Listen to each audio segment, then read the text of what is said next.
નમસ્તે બાળકો, આપણે ધોરણ 6 વિષય હિન્દીમાં પહેલો પાઠ જોયો કે ઇતની શક્તિ હમે દે ન દાતા. એમાં આપણે અભ્યાસમાં પહેલો અને બીજો પ્રશ્ન જોયેલો. હજુ આપણે ત્રીજો પ્રશ્ન જોવાનો છે.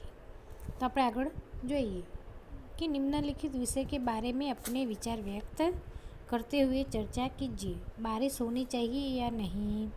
તેમાં આપણે પહેલું જોઈએ कि बारिश होने से धरती हरी भरी बनती है और खेत में अच्छी फसल होती है. वह बीजू है कि बारिश होने से कीचड़ होता है, गंदगी फैलती है, बीमारियां बढ़ती है. तो एना विषय तमारे આગળ જાતે લખવાનું છે, अपना विचार व्यक्त करवानो છે. હવે આપણે પ્રશ્ન 4 જોઈએ कि उदाहरण के अनुसार विशेषणों का उपयोग करके वाक्य बनाइए. तो उदाहरण में जुओ कुछ है तो कि कपड़े गंदे है. હવે બીજું છે पहलू कि सुंदर तो कि सुंदर चित्र सबको अच्छा लगता है. હવે બીજું છે कि 4 तो गाय के 4 पैर होते हैं. હવે ત્રીજું જુઓ कि उसका तो कि उसका भाई विदेश गया. હવે ચોથું જુઓ कि थोड़ा तो कि मुझे थोड़ा पानी चाहिए. હવે પાંચમું છે लाल कि दीदी को लाल गुलाब पसंद है. હવે छठું જુઓ कि तीसरा तो कि तीसरा कमरा खाली था. वे सातवां जुओ कि 15 तो कि एक पक्ष में 15 दिन होते हैं. હવે વિદ્યાર્થી મિત્રો આપણે પ્રશ્ન 5 જોઈએ कि संयुक्त अक्षर से शब्द बनाकर वाक्य में प्रयोग कीजिए. એટલે ઉદાહરણમાં આપ્યું છે કે કમ વત્તા ક એટલે બરાબર ક એટલે કે ધક્કા. ઉદાહરણ તરીકે તો કે उसने मुझे धक्का मारा. હવે એમાં પહેલું જુઓ કે ચ ખોડો છે ને વત્તા ચ બરાબર ચ એટલે આપણે એનું શબ્દ બને કચ્ચા. તો કે यह आम कच्चा है. હવે બીજું જુઓ કે ત વત્તા ત એટલે કે કુત્તા. તો કુત્તા વફાદાર જાનવર હે. તો વિદ્યાર્થી મિત્રો આગળના શબ્દનું તમારે જાતે જ વાક્ય બનાવવાના છે. ઉદાહરણ મેં આપે 2-3 એ રીતે બનાવવાના છે. હવે વિદ્યાર્થી મિત્રો આપણે આગળ સ્વાધ્યાય જોઈએ.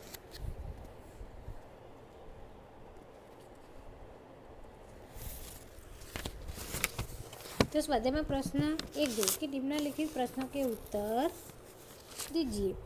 तो मैं पहले जो कि हमें कैसे रास्ते पर चलना चाहिए. तो जवाब लिखो कि हमें नेकी लेके अच्छाई के रास्ते पर चलना चाहिए क्योंकि इसी से जीवन में सुख और शांति मिल सकती है. હવે બીજું જુઓ कि अनोखा वक्त कल कैसा होगा. तो जवाब लिखो कि अनोखा कल बीते हुए कल से अच्छा होगा. હવે ત્રીજું જો कि हम ईश्वर से कैसी ज़िंदगी की कामना करते हैं. तो जब लिखो कि हम ईश्वर से कामना करते हैं कि वह हमें जितनी भी जिंदगी दे वह भली हो. હવે चौथું जो कि हमारे मन में कैसी भावना नहीं होनी चाहिए. तो जब लिखो कि हमारे मन में किसी से बदला लेने की भावना नहीं होनी चाहिए. હવે પાંચમો પ્રશ્ન જુઓ कि हमें किसके बारे में सोचना चाहिए.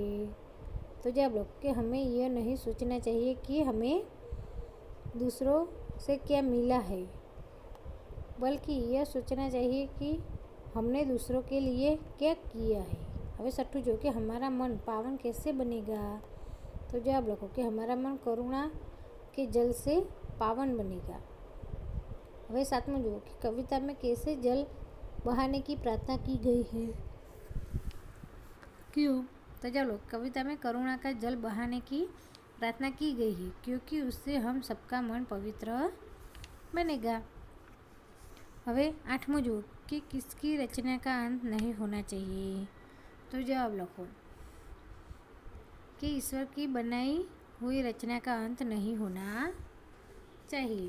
હવે વિદ્યાર્થી મિત્રો આપણે આગળ प्रश्न 2 જોઈએ कि उदाहरण के अनुसार समान तुक वाले तुक्कान शब्द लिखिए. એટલે કે અહીં આપણાને ઉદાહરણમાં આપી છે કે લડાઈ. તો લડાઈ પરથી આપણે શબ્દો લખવાના છે કે ઉતરાઈ, કમાઈ, બુનાઈ, ધુલાઈ, પઢાઈ અને શીખાઈ. તો એ રીતે આપણે પહેલું જોઈએ કે લતાઈ, તો એના આપણે શબ્દ બને કે કથાઈ, પ્રથાઈ, વ્યથાઈ. હવે બીજું છે કે સુંદરતા, તો કે માનવતા, સફળતા અને શ્રેષ્ઠતા. હવે આગળ ત્રીજું છે કે ગ્વાલીન, તો કે માલિન, તેલીન અને દર્જીન. હવે આપણે ચોથું જોઈએ કે લિખાવટ, તો કે એના વાક્ય બને કે બનાવટ, સજાવટ અને રૂકાવટ. હવે આગળ જોઈએ આપણે કે સુનકર, તો કે લીખકર, પડકર અને કહકર. હવે છઠ્ઠું જોઈએ કે ચીડિયાઈ, તો કે ગુડિયાઈ, બુઢિયાઈ અને ચૂડિયાઈ. હવે વિદ્યાર્થી મિત્રો આપણે પ્રશ્ન આગળ 3 છે कि नीचे दिए गए चित्रों को देखकर चित्र का वर्णन अपने शब्दों में लिखिए. તો નીચે આપણને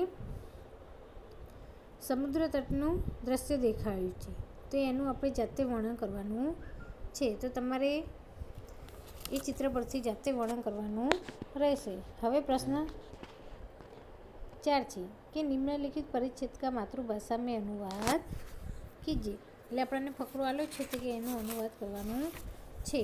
તો હું જો આ ગુજરાતીમાં અનુવાદ કરું છું કે એક ચકલી વૃક્ષ પર રહેતી હતી.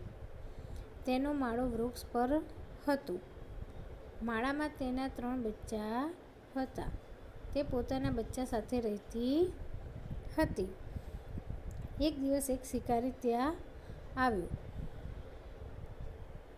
તે ચકલીને મારી નાખવા ઈચ્છતો હતો. ચકલીએ બચ્ચાને માળામાં માથું નીચું કરીને બેસવા કહ્યું. તે પોતે ત્યાંથી ઉડી ગઈ અને પાંદડામાં છુપાઈને બેસી ગઈ. ચકલીને ન જોઈને શિકારી ત્યાં જતો રહ્યો.